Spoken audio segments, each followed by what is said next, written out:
Salut les gars, j'espère que vous allez bien. On se retrouve pour une nouvelle vidéo. Comment trader les blocs de contrat pour trader comme les banques, du moins trader dans le sens des institutions. C'est ce qu'on va voir dans cette vidéo. Alors, je sais que beaucoup de gens vous disent que les blocs de contrat, c'est un concept dépassé, que c'est un concept de vérité. Est-ce que vous voulez, je vous assure que ces personnes-là ne savent pas trader les blocs de contrat, ces personnes-là ne savent pas trader le price action. Dans cette vidéo, je vais vous expliquer non seulement pourquoi les blocs de contrat est aujourd'hui un des concepts les plus puissants de ma stratégie, je vais vous expliquer dans un premier temps qu'est-ce qu'un vrai bloc de contrat, les différents blocs de contrat, Instit et Fonda, parce que oui, tous les forts mouvements sur les marchés ne sont pas forcément des blocs de contrat. On va voir comment identifier un bon d'un mauvais bloc de contrat par rapport au volume, par rapport aux corrections et au retracement. Et enfin, comment j'intègre les blocs de contrat à ma stratégie. J'ai pas préparé de slide pour cette vidéo, je me suis dit qu'on allait faire directement ça sur le graphique. Dans tous les cas, là, je descends et on a déjà tous nos exemples sur le GBP USD. Donc, on va trouver les exemples en live et on va revoir un petit peu les différents blocs de contrat et tout ce que je vous ai expliqué juste avant. Donc, déjà, par définition, qu'est-ce qu'un bloc de contrat? Un bloc de contrat, ça va être une zone de prix qu'on va identifier avant un fort mouvement, un mouvement qui se différencie vraiment de tous les autres mouvements, comme on peut voir ici. On peut voir qu'on a une injection de liquidité qui est beaucoup plus importante en termes de volume, donc en termes de liquidité injectée, que tous les mouvements qu'on a eu juste avant. Et un bloc de contrat, tout simplement, ça va être cette zone de prix avant le fort mouvement, où on part du principe donc que des market makers, une institution ou plusieurs institutions ont injecté tellement de liquidité à la baisse que ça a créé voilà, cette grosse injection, ce fort mouvement qui vient se différencier de tout le reste. Et on part du principe que c'est potentiellement du coup une zone de prix qui intéresse des market makers, sachant que dans le passé, bah voilà, elles ont injecté beaucoup de volume, beaucoup de contrats. C'est ce qu'on appelle un bloc de contrat, c'est le carré qu'on va tracer donc sur la zone de prix avant un fort mouvement. Donc on part du principe que potentiellement, quand le prix va revenir au niveau de cette zone de prix où dans le passé des market makers ont injecté beaucoup de liquidités, ici en l'occurrence à la baisse, à nouveau, les mêmes market makers ou différentes institutions pardon, vont réinjecter du volume à la baisse. Donc ici, en l'occurrence, on a un très bel exemple avec une forte injection de liquidité baissière où on peut cerner notre bloc de contrat au niveau de la zone de prix des 30,60, des 30,67 et on peut partir du principe que potentiellement, quand le prix va revenir à ce niveau, sachant que dans le passé, comme je vous l'ai expliqué, il y a des market makers qui ont injecté beaucoup de volume sur cette zone de prix, quand le prix va revenir à cette zone de prix, ils vont à nouveau injecter de la liquidité à la baisse exactement comme ça s'est produit juste ici. Donc ça, c'est la définition d'un bloc de contrat, c'est ce qu'on vous apprend un petit peu partout. Maintenant, je vais vous montrer qu'il y a beaucoup de subtilités concernant les blocs de contrat et concernant ce bloc de contrat en particulier, concernant plein d'autres blocs de contrat qu'on va revoir dans cette vidéo, on va voir tout ça ensemble. Donc maintenant qu'on a vu qu'est-ce qu'un vrai bloc de contrat, comme je l'ai expliqué, on va voir comment faire la différence entre les différents blocs de contrat, à savoir les blocs de contrat qu'on va appeler instit et les blocs de contrat qu'on va appeler les blocs de contrat fondamentaux. Donc premièrement, on l'a vu, un bloc de contrat, par définition, c'est un fort mouvement qui arrive au niveau d'une zone de prix précise, donc une zone de prix sur laquelle des institutions ont injecté beaucoup de liquidités, beaucoup de contrats à la baisse ou à la hausse. Ici, en l'occurrence, on a plusieurs exemples. On a un bloc de contrat, par exemple, haussier. On a un bloc de contrat ici baissier. Ici, on a un petit bloc, mais on a quand même un bloc de contrat baissier. Donc en fait, toutes les fortes injections de liquidités, donc voilà, là, je vais répondre à la question de comment, du coup, identifier un bon d'un mauvais bloc de contrat par rapport au volume. En fait, tout simplement, vous allez vous fier par rapport aux volumes qui ont été injectés dans le passé. Donc ici, en l'occurrence, par rapport à toutes les bougies qui sont passées, par rapport à cette petite accumulation de bougies, etc., on peut voir qu'on a un mouvement en termes de volume, en termes de liquidité injectée, qui est beaucoup plus important que tout ce qu'on a pu voir dans le passé. Donc, on peut identifier très clairement qu'on a un bloc de contrat, une zone de prix sur laquelle des market makers, par rapport à toutes les zones de prix passées, ont injecté plus de volume qu'ailleurs. Alors vous allez me dire, mais pourquoi elles n'ont pas injecté ici? Pourquoi elles n'ont pas injecté ici, sachant qu'on était au même niveau de prix? Tout ça, c'est des choses qui ne nous intéressent pas. Le pourquoi du comment, la raison du bloc de contrat, elle ne va pas nous intéresser. La raison en elle-même, elle ne va pas nous intéresser. Nous, notre job en tant que trader, c'est tout simplement de regarder ce qui s'est passé sur les graphiques, d'analyser nos mouvements et de faire des conclusions en fonction de ce qu'on peut voir. Alors, on va faire une analyse qui est logique par rapport à ce qu'on sait du fonctionnement des marchés, mais la raison du pourquoi, le pourquoi ils ont injecté spécifiquement à cette zone de prix, pourquoi ils l'ont pas fait avant, plus tôt, plus tard, etc. Ça ne nous intéresse pas. Nous, tout ce qu'on voit, c'est notre job en tant que trader, c'est de l'analyse graphique, c'est qu'on sait qu'à cette zone de prix, à ce moment, il y a eu une forte injection de liquidité, donc potentiellement, quand le prix va revenir sur cette zone de prix, les mêmes market makers ou d'autres market makers vont réinjecter à nouveau de la liquidité à la baisse. Alors, c'est pas sûr à 100%, ici par exemple, sur cet exemple, ça a très bien été le cas, c'est pas sûr à 100%, on se base toujours sur des probabilités, mais c'est aussi notre job en tant que trader, à savoir maximiser nos probabilités, et on part du principe que quand le prix va revenir potentiellement sur cette zone de prix, sachant que c'est une zone de prix qui, au vu de ce qu'on peut voir par rapport à notre analyse et par rapport à tous les mouvements passés, intéresse les market makers, parce que visiblement, bah, elles ont injecté beaucoup de volume sur cette zone de prix. Quand le prix va revenir à ce niveau, donc sur ce bloc de contrat, à nouveau, les market makers vont réinjecter de la liquidité, OK? Je me répète, mais c'est très, très important à comprendre pour comprendre la suite de cette vidéo et pour comprendre les patiences, si vous voulez, derrière les blocs de contrat de manière générale. Donc maintenant que vous savez comment repérer un bloc de contrat, dans tous les cas, c'est pas vraiment le plus dur. Maintenant, ce qui est important, c'est de savoir faire la différence entre un bon d'un mauvais bloc de contrat. Alors, premièrement, avant de faire la différence entre un bon ou un mauvais bloc de contrat, il faut savoir faire la différence entre un bloc de contrat institutionnel et un bloc de contrat fondamental. Comme je vous l'ai expliqué, nous, les blocs de contrat qui nous intéressaient, c'est les blocs de contrat qui sont dus à la zone de prix sur laquelle on se trouve. On sait qu'à ce niveau, on a une forte injection de liquidité, donc potentiellement, quand le prix va revenir au niveau de cette zone de prix, il va y avoir à nouveau une injection de liquidité. Alors, nous, ce qui va ne pas nous intéresser, c'est les blocs de contrat qui sont dus aux annonces économiques. Tout simplement parce que les blocs de contrat qui sont dus aux annonces économiques, on va essayer d'en trouver un sur les graphiques. Généralement, ça arrive voilà, à peu près à 14h30. Voilà. Si on peut prendre par exemple ce bloc de contrat donc, qui arrivait à 14h, alors ça c'est malin. Si on peut prendre ce bloc de contrat qui arrivait à peu près à 14h, je vais mettre le replay pour ne pas le perdre. Ici, on a un bloc de contrat typiquement qui est dû à une news. On a une injection qui est beaucoup plus nette, un petit peu comme celui qu'on a pu le voir à 9h. Maintenant, parfois, ça va arriver que le prix réagisse quand même au niveau de prix, même si on a un bloc de contrat qui est dû à une news. Mais la majorité du temps, les blocs de contrat qui sont dus à une news ne vont pas avoir de deuxième réaction quand le prix va revenir au niveau du prix de ce bloc de contrat. Pourquoi? Tout simplement parce que c'est dû au fait que ce bloc de contrat est la cause du résultat de l'annonce économique en question et non du niveau de prix sur lequel on se trouve. Ce qui fait que quand le prix va revenir au niveau de ce bloc de contrat, je vais avancer un petit peu, on va se mettre en H1 pour aller plus rapidement. Quand le prix va revenir au niveau de ce bloc de contrat, très souvent, il ne va pas y avoir de réaction parce qu'en fait, ce n'est pas la zone de prix qui a influencé le fort mouvement, mais c'est le résultat de l'annonce économique. Ici, c'est pareil, on a eu certainement une annonce économique, voilà, c'était à peu près à 14h, on a eu très certainement une annonce économique, donc il y a de fortes chances que quand le prix revienne à cette zone de prix, sachant que ce n'est pas la zone de prix qui a été la cause de ce fort mouvement, que le prix ne réagisse pas au niveau de ce bloc de contrat. Ok, alors je ne sais pas si ça va être le cas, parfois le prix réagit, on se base toujours en fonction des probabilités, mais ça va arriver que très souvent, voilà, le prix casse les blocs de contrat qui sont dus aux news. Donc évidemment, vous en faites la conclusion logique que tous les blocs de contrat qui sont dus aux annonces économiques, et déjà on enlève beaucoup de blocs de contrat, ne nous intéressent pas.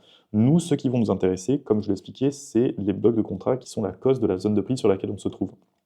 Alors, encore une fois, nous, notre job en tant que trader, c'est de mettre les probabilités de notre côté. Donc, on va faire en sorte de maximiser nos probabilités en se basant sur une certaine logique, mais rien n'est jamais sûr à 100%. Les blocs de contrat sur des news, des fois, vont réagir. Les blocs de contrat sur la zone de prix, des fois, ne vont pas réagir. Mais on sait qu'en appliquant notre logique, sur le long terme, on maximise nos probabilités et on ne se fie pas en fonction des résultats qu'on a eu sur un bloc de contrat, deux blocs de contrat, trois, etc. On se fixe en fonction des résultats qu'on a eu sur des dizaines, des centaines et des centaines d'analyses. Et pour trader les blocs de contrat depuis déjà des années, je sais que vous serez beaucoup plus profitable en vous concentrant uniquement sur les blocs de contrat qui sont dus à la zone de prix sur laquelle on se trouve que sur les blocs de contrat qui sont dus aux news, tout simplement parce que, comme je vous l'ai expliqué, et c'est très important à retenir, les blocs de contrat qui sont dus aux news sont la cause du résultat de l'annonce économique en question et non de la zone de prix sur laquelle on se trouve. Ok, ça c'est une chose qui est très très importante à comprendre. Nous, ce qui va nous intéresser, c'est les blocs de contrat. Alors, je vais les chercher en M30 directement. C'est les blocs de contrat qui ne sont pas dus à des news, c'est des blocs de contrat. Alors, ça, c'était un trade qu'on avait pris dans le live trading. C'est les blocs de contrat qui sont dus tout simplement à la zone de prix sur laquelle on se trouve. Donc, par exemple, par exemple, si je peux en trouver un. Donc là, on avait un bloc de contrat qui était dû à une news. On peut les cerner assez facilement. Je vais vous expliquer comment faire la différence juste après par rapport, encore une fois, au volume injecté. Ici, par exemple, on a un bloc de contrat qui est dû à la zone de prix en question sur laquelle on se trouve. Alors, c'est pas étonnant. C'est pas étonnant parce qu'on se retrouve au niveau d'une zone institutionnelle. On se retrouve au niveau de la zone des 1.12. Donc pour ceux qui ne savent pas qu'est-ce qu'une zone institutionnelle, je vous invite à aller voir la vidéo que j'ai faite dans ma formation débutant sur les supports et les résistances. On parle un petit peu des zones instituts, donc les zones sur lesquelles les instituts vont se concentrer. Donc très souvent, on va avoir des blocs de contrat justement au niveau des zones institutionnelles parce que ce sont les zones qui vont intéresser les market makers, les zones qui vont intéresser les grosses institutions. Elles ne vont pas se concentrer sur les petites unités, les petites valeurs de prix. Elles vont se concentrer sur les valeurs rondes. Donc très souvent, c'est là où elles vont injecter beaucoup de liquidités et c'est à ces zones que les blocs de contrat vont se créer. Donc c'est pour ça que ça arrive que très souvent, on ait des blocs de contrat qui soient au niveau des zones institutionnelles. Nous, c'est ces blocs de contrat qui vont nous intéresser. Ici, on n'a pas eu d'annonce économique, on a eu une baisse. Alors la raison du pourquoi, encore une fois, elle ne nous intéresse pas. Mais en tant que trader, on va maximiser nos probabilités et on va partir du principe que le niveau de prix a potentiellement été la cause de ce fort mouvement en question. Donc encore une fois, ici, on peut identifier très facilement qu'on a un bloc de contrat. Là, par exemple, on avait un bloc de contrat à 9 heures au vu de l'injection qui était très probablement due à une news. Généralement, c'est très net. En fait, quand on a des blocs de contrat, on n'a pas de mèche des deux côtés ou des très très petites mèches. Ici, on a une forte mèche parce que du coup, on est sur un bloc de contrat baissier, mais généralement, ça va directement dans un sens, donc on n'a pas le temps de faire une mèche sur l'autre côté. C'est très très net les blocs de contrat et surtout, les blocs de contrat qui sont dus à des news arrivent très souvent à des heures rondes. Et même ce que je vous conseille de faire pour si vous voulez vraiment faire la différence entre un bloc de contrat qui est dû à une news et un bloc de contrat qui est dû qui a un bloc de contrat instit, c'est d'aller voir tout simplement sur les calendriers économiques, de voir si au moment de votre bloc de contrat, au moment où votre bloc de contrat s'est créé, il y a eu une annonce économique. Généralement, c'est très souvent des annonces qui se font sur l'USD, mais ça peut arriver également sur les devises mineures. Donc, allez directement sur les calendriers économiques et regardez à l'heure où votre bloc de contrat s'est créé s'il y a eu une annonce économique qui est tombée. Et si on a eu une, effectivement, c'est peut-être le résultat de l'annonce économique en elle-même et non de la zone de prix sur laquelle on se trouve. Alors, en l'occurrence, vous verrez qu'avec le temps, vous arriverez très facilement, naturellement, à faire la différence entre les blocs de contrat qui sont dus à des news et les blocs de contrat qui sont dus à la zone de prix sur laquelle on se trouve. Ici, en l'occurrence, pour moi, il n'y a pas photo. Bon, maintenant, ce qu'on va faire, c'est qu'on va se fier aux horaires. Partez du principe, pour vous faciliter la tâche, qu'à 9 heures, très souvent, ça va être des blocs de contrat qui sont dus à des news. À 9 heures et 14h30 ou 14 heures, très souvent, les blocs de contrat qui arrivent à ces horaires-là sont dus à des news. Et tout ce qui va être hors ces horaires-là, ça va être des blocs de contrat qui sont influencés par la zone de prix sur laquelle on se trouve. Ici, il n'y a pas vraiment de doute, on se trouve au niveau de nos zones instit, donc on a de fortes probabilités à ce que quand le prix revienne sur ce bloc de contrat, donc revienne au niveau de cette zone de prix, le prix se retourne à nouveau. Pourquoi? Parce qu'on sait que de par ce bloc de contrat, de par cette forte injection de liquidité, il y a des market makers qui sont intéressés par vendre de l'euro ou acheter du dollar en très grosse quantité à ce niveau précis. Donc potentiellement, voilà, quand le prix revient sur ce niveau de prix, à nouveau, ils achètent ou ils vendent, ce qui va créer un retournement. Alors, je vous dis, ils achètent, ils vendent, mais parce qu'en fonction de s'ils achètent du dollar ou s'ils achètent de l'euro, dans les deux cas, ça peut faire baisser en fait la devise en question, enfin la paire de devises en question, sachant que là, on est sur le marché euro-USD. On ne va pas rentrer dans les détails, mais bref, quand vous avez un bloc de contrat baissier, vous n'allez pas essayer de trouver un setup à l'achat. Quand vous avez un bloc de contrat baissier, vous partez du principe qu'il y a une institution qui est injectée à la baisse, donc potentiellement, à nouveau, ils vont réinjecter à la baisse. Essayez pas de chercher des cassures pour prendre des retournements haussiers, etc. Donc, bloc de contrat baissier égale, vous allez chercher un setup baissier. Bloc de contrat haussier égale vous allez chercher un setup haussier. Un bon indice justement qu'un bloc de contrat n'a pas été influencé par la zone de prix en question, c'est quand le prix va venir casser tout simplement le haut de votre bloc de contrat et vous pouvez partir du principe que quand le prix clôture au-dessus, ici en l'occurrence parce qu'on est sur un setup baissier, mais du coup si on est sur un setup haussier, en dessous, si le prix clôture au-dessus ou en dessous de votre bloc de contrat, vous savez que c'est une zone de prix qui n'intéresse plus les market makers ou alors que la zone de prix en question n'était pas la cause de l'injection de liquidité qui a créé ce fort mouvement. Ok. Donc maintenant qu'on a vu ça, quelque chose qui peut paraître encore un peu abstrait pour certains, comment identifier un bon d'un mauvais bloc de contrat? Maintenant, vous le savez, ce qui caractérise et ce qui fait la différence entre un bon d'un mauvais trader, ça va être le trader qui va être capable justement de faire la différence entre la bonne de la mauvaise configuration sur deux configurations qui respectent exactement la même logique. Ça marche pour tous les concepts que vous allez trader, notamment les blocs de contrat. Ce qui va faire de vous un bon trader, ça va être cette capacité à faire la différence d'un bon, d'un mauvais bloc de contrat. Donc maintenant, ce qu'on va faire, c'est qu'on va prendre les blocs de contrat institutionnels, on va bannir les blocs de contrat fondamentaux qui ne nous intéressent pas. Nous, on va prendre uniquement les blocs de contrat instit et on va voir comment faire la différence entre les bons des mauvais blocs de contrat institutionnels. Alors, le travail le plus dur sur lequel je passe le plus de temps dans les accompagnements, c'est très clairement le travail d'identification.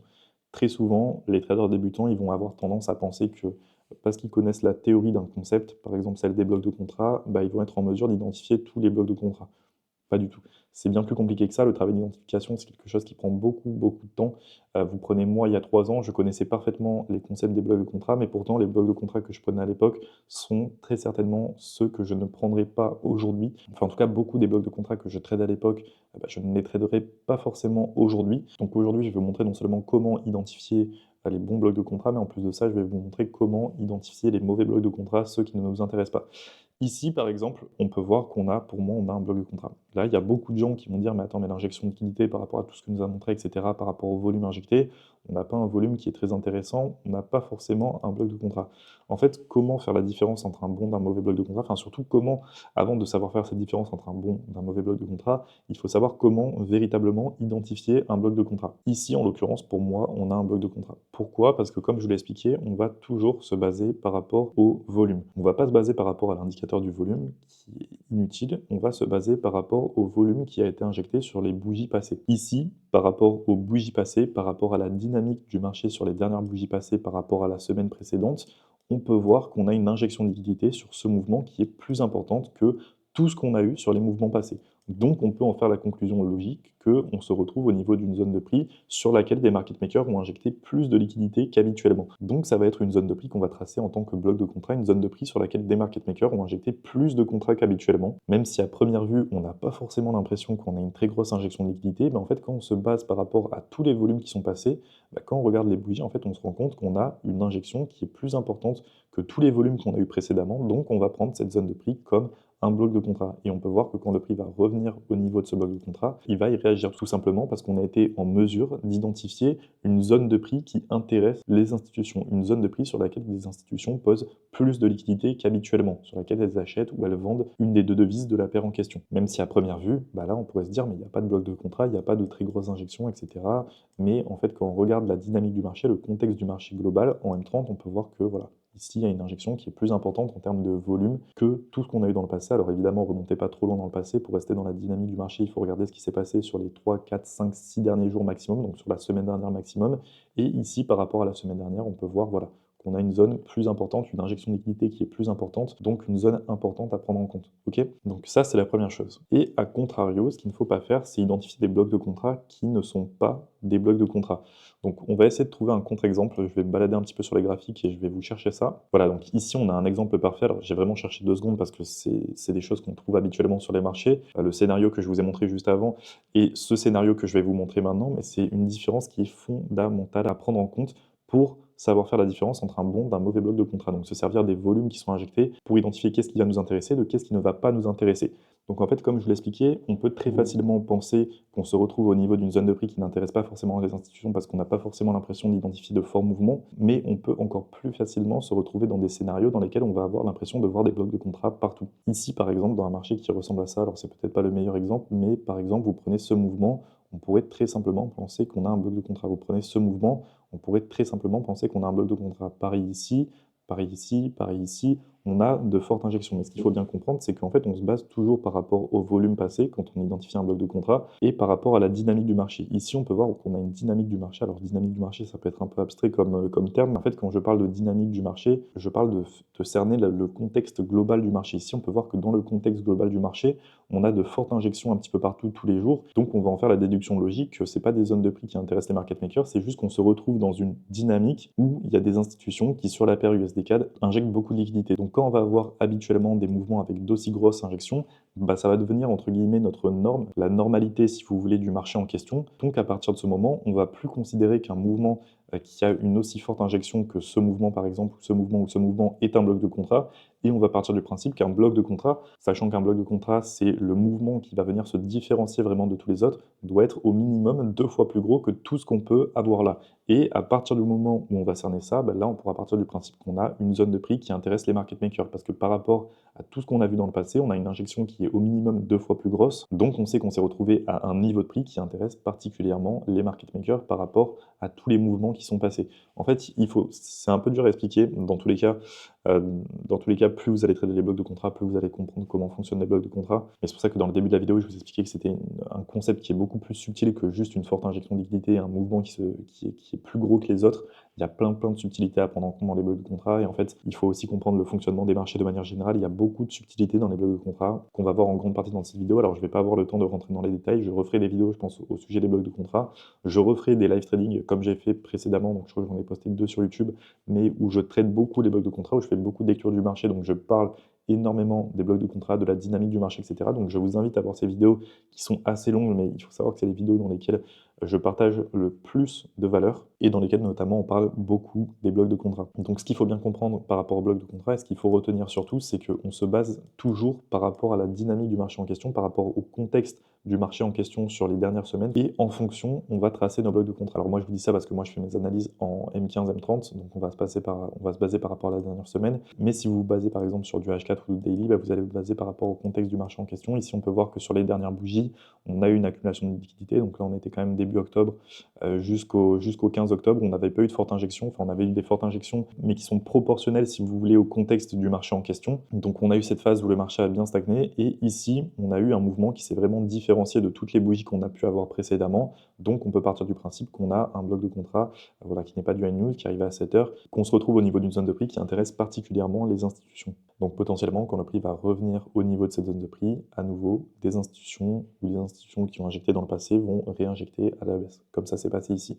Ici, par exemple, dans la dynamique du marché sur le GBP/USD du coup en H4, si on regarde un petit peu ce qui s'est passé sur les dernières semaines, on peut voir que par rapport à la dynamique du marché, quand on prend par exemple ce genre de mouvement, on pourrait penser qu'on a un bloc de contrat, parce qu'on a une injection par rapport aux dernières bougies, on a une injection qui est assez nette, et on peut voir qu'on a une injection un peu plus importante de liquidité, mais par rapport au contexte du marché global, quand on voit que dans le passé, on a eu de fortes injections haussières comme ça, quand on voit qu'on a eu des fortes injections baissières, de très très grosses mèches de retournement et des fortes injections de liquidité sur plein de mouvements, dans le contexte du marché, on n'a pas un bloc de contrat, on n'a pas une zone de prix qui se différencie particulièrement de tout le reste. Par rapport au volume injecté dans le passé, par rapport à la dynamique du marché et le contexte global, on a un mouvement qui est normal et qui ne se différencie pas forcément du reste, donc c'est pas un bloc de contrat tout simplement qu'on va prendre en compte. Ok. A contrario, si je vous prends par exemple ici, on peut voir que par rapport au contexte du marché global, ici on a eu un fort mouvement. On a eu un fort mouvement ici également, et on pourrait penser, quand on regarde ça comme ça, qu'on n'a pas forcément de bloc de contrat, parce que quand on regarde à première vue, on n'a pas l'impression d'avoir forcément un mouvement qui vient se différencier du autres, mais en fait, quand on zoome un petit peu et qu'on se base par rapport au volume injecté dans le passé, on peut identifier ici qu'on a une injection, encore une fois par rapport aux bougies passées et au volume passé, et encore une fois, on ne va pas se baser trop loin dans l'historique, c'est pour ça que c'est plus simple de faire ce travail en M30 ou en M15, parce qu'on peut se baser uniquement par rapport à la dernière semaine. En H4, vous pouvez vous fier très très bien à la tendance. Ici, on était dans une tendance haussière, donc quand vous identifiez vos blocs de contrat, vous basez par rapport au volume sur cette tendance haussière. Ici, on est repassé dans une tendance baissière, et quand on est dans cette tendance baissière, on peut voir que par rapport aux injections qu'on a eues ici dans le passé, par rapport aux volumes qui ont été injectés, on a eu deux mouvements ici qui sont venus se différencier en termes de volume. On a eu deux mouvements où des market makers ont injecté plus qu'habituellement, plus que sur toute la tendance baissière qu'on a eue dans le passé. Donc on va partir du principe, même si on ne pourrait pas le penser à première vue, qu'on a un bloc de contrat à ces niveaux. Okay, c'est toute la subtilité des blocs de contrat, c'est quelque chose qui est très important à comprendre, à prendre en compte. Là, je vous donne vraiment en 30 minutes le résultat des conclusions des centaines et des centaines de prises de notes et des centaines de cas que j'ai pu étudier par rapport au bloc de contrat en bientôt presque 7 ans de trading, sachant que c'est un concept que je traite depuis des années. Et tout ce dont je vous parle, déjà la différence, je vous dis ça parce que pour moi, c'est des choses qui sont un peu évidentes maintenant, parce que ça fait des années que je traite des blocs de contrat, mais la différence entre les blocs de contrat des news et les blocs de contrat instit qui sont dus à la zone de prix en question et non au résultat d'une annonce économique, déjà j'en ai entendu parler nulle part sur YouTube, j'ai jamais entendu parler de quelqu'un de ça, pourtant quelque chose qui est fondamental à prendre en compte. C'est pour ça que je vous dis que sur YouTube, il ne faut pas se baser uniquement par rapport à ce que vous voyez, etc. Parce qu'il y a beaucoup de gens qui vous disent que les blocs de contrat, c'est un concept dépassé, un concept de retail, etc. N'écoutez pas ces personnes, d'accord? Comprenez vraiment la dynamique du marché, comprenez comment fonctionne le marché. J'ai fait une vidéo d'ailleurs à ce sujet, un blueprint où j'explique du coup concrètement le plan que je suivrai pour réacquérir mon niveau de connaissance actuel si jamais je repartais de zéro, dans lequel je vous incite notamment à comprendre le système économique de manière générale, le fonctionnement du système monétaire pour comprendre comment fonctionnent les marchés. Mais tout ça, c'est très important à comprendre. Ce n'est pas des choses que je vous lance au hasard, c'est parce que tout ça, comprendre le système économique, comprendre le système monétaire, comprendre le fonctionnement des marchés, des différents acteurs du marché, c'est des choses qui vont vous aider justement à faire la différence entre ces fameuses bonnes configurations d'une mauvaise configuration sur deux configurations, sur deux concepts qui en théorie respectent exactement la même logique, comme celle des blocs de contrat. Ok. Donc on a vu, je pense qu'on a vu le plus important dans cette vidéo. Je pense que, alors, des fois, j'explique assez rapidement. J'espère que vous serez assez indulgent avec moi. Je suis un trader, hein, je suis pas un professeur, donc je suis peut-être pas le meilleur pour faire de bonnes explications. J'essaye d'être le plus concis possible parce que contrairement avec mes élèves, par exemple, où je vais passer plusieurs mois avec eux à travailler sur chacun des aspects, etc., etc. Ici, j'ai qu'un temps assez limité, une seule vidéo pour vous parler d'une chose qui mériterait en vrai toute une formation à elle toute seule. Donc j'essaye d'être assez concis. J'espère que vous vous servirez de l'espace commentaire pour poser vos questions. Aucune question n'est bête concernant tout ce que je vous explique dans cette vidéo. Vraiment, si vous avez des questions, même ce qui vous semble idiote, posez-les en commentaire, je répondrai à tout le monde. Donc vraiment, n'hésitez pas. Donc on a vu qu'est-ce qu'un vrai bloc de contrat, la différence des blocs de contrat Instit et Fonda, comment identifier un bon d'un mauvais bloc de contrat par rapport au volume. Alors correction et retracement, C'est pas trop le sujet du bloc de contrat, même si c'est une chose importante à prendre en compte. On va pas le voir dans cette vidéo. On le reverra probablement dans une autre vidéo. Maintenant, on va voir comment intégrer les blocs de contrat à ta stratégie. Alors, je vais pas y passer longtemps parce que ça, c'est pareil, on l'a déjà vu sur plein d'autres vidéos, mais tout simplement en se servant du système fractal. Ce qu'il faut bien comprendre également sur les blocs de contrat et de manière générale sur tous les concepts que vous allez trader, c'est qu'un bloc de contrat que vous allez identifier sur du M30 représente beaucoup plus de liquidité en termes de liquidité injectée, beaucoup plus de volume, pardon, en termes de liquidité injectée qu'un bloc de contrat que vous allez pouvoir cerner en M30. Parce que ici, par exemple, bah, si on fait le pourcentage de ce bloc de contrat, on a eu un bloc de contrat qui a fait perdre à peu près 13 à la paire de devises en question. Si on va en M30 et qu'on prend notre bloc de contrat, bah, ici on a eu un bloc qui a fait perdre 68 donc quasiment un x6 sur la paire de devises en question. Donc en termes de liquidité injectée, on a un bloc de contrat, on a des blocs de contrat qui sont beaucoup plus importants, donc qui représentent beaucoup plus d'importance et de manière générale, tout ce que vous allez pouvoir identifier sur les hauts time frames représente beaucoup plus d'importance que tout ce que vous allez pouvoir identifier sur les plus petits time frames, parce qu'ils représentent plus en termes de volume et en termes de liquidité injectée, parce qu'évidemment, bah, si une institution va injecter 3 milliards sur une zone de prix, bah, vous vous doutez que potentiellement c'est une zone de prix qui est plus importante à prendre en compte qu'une zone de prix sur laquelle ils vont injecter 3 millions. Donc pour intégrer les blocs de contrat à votre stratégie, si vous tradez par exemple en M1, M3, M5, etc., bah, ça va être d'utiliser ce que j'appelle le système en poupée russe. J'en ai déjà parlé dans une précédente vidéo, je vais refaire une vidéo bientôt pour en reparler, dans lesquelles on va revoir ça directement en théorie sur les graphiques et dans lesquelles je vais vous remontrer des trades, etc. On va en parler plus en détail, donc le système en poupée russe, à savoir identifier vos concepts dans un premier temps sur les hauts time frames et ensuite vous servir de la précision des petits time frames pour trouver votre entrée. Donc par exemple ici, on a un magnifique bloc de contrat en M30. Donc ce qu'on va faire, c'est qu'on va l'identifier parce que c'est le bloc de contrat qui va venir apporter du poids à notre setup. On va ensuite aller en M3 pour cette fois apporter de la précision à notre setup. Alors là, en l'occurrence, j'ai pris vraiment ce setup au hasard. Mais ce qu'on va faire, nous, de manière générale, c'est qu'on va attendre du coup que le prix se retrouve dans notre bloc de contrat, sachant qu'on sait que maintenant, il se retrouve dans une zone de prix qui intéresse potentiellement les institutions et qui va potentiellement se retourner à la baisse. On va venir affiner notre bloc de contrat, chercher un nouveau bloc de contrat en M3, donc sur un plus petit time frame, pour maximiser notre ratio risque-profit. Au lieu de se placer uniquement quand le prix va venir taper ce bloc de contrat et en mettre notre SL au-dessus du bloc de contrat, on va venir chercher un bloc de contrat dans notre bloc de contrat pour apporter à nos setups la précision des petits time frames. Ok, bon, on ne va pas rentrer dans les détails, dans tous les cas, je vous prépare une vidéo complète à ce sujet dans laquelle on va revoir toute une stratégie parce que dans tous les cas, les blocs de contrat de manière générale peuvent s'intégrer en tant que concept à votre stratégie. Ça va être un concept très puissant, mais ne servent pas de stratégie à part entière en eux-mêmes. Donc on ne va pas rentrer dans les détails. Je pense que je vais terminer cette vidéo ici parce que le plus important de cette vidéo, c'était de vous faire une vidéo complète pour vous expliquer vraiment comment maîtriser les blocs de contrat pour pouvoir trader dans le sens des institutions. Je pense que déjà, on a vu le plus important. On va revoir encore une fois les détails dans de prochaines vidéos. Je vous invite encore une fois à vraiment ne pas hésiter à poser vos questions en commentaire. Comme je vous l'ai dit, il y a des choses qui pour moi me paraissent assez basiques, donc sur lesquelles je ne vais pas apporter beaucoup d'importance et sur lesquelles je ne vais pas rentrer forcément dans les détails, mais qui pour vous sont peut-être nouvelles. Donc posez vos questions si jamais vous en avez, si jamais il y a des choses que j'ai abordées et sur lesquelles vous voulez plus de détails. N'hésitez surtout pas à poser vos questions en commentaire, je répondrai à tout le monde. C'était Gal Severini, on se retrouve très très vite dans une prochaine vidéo.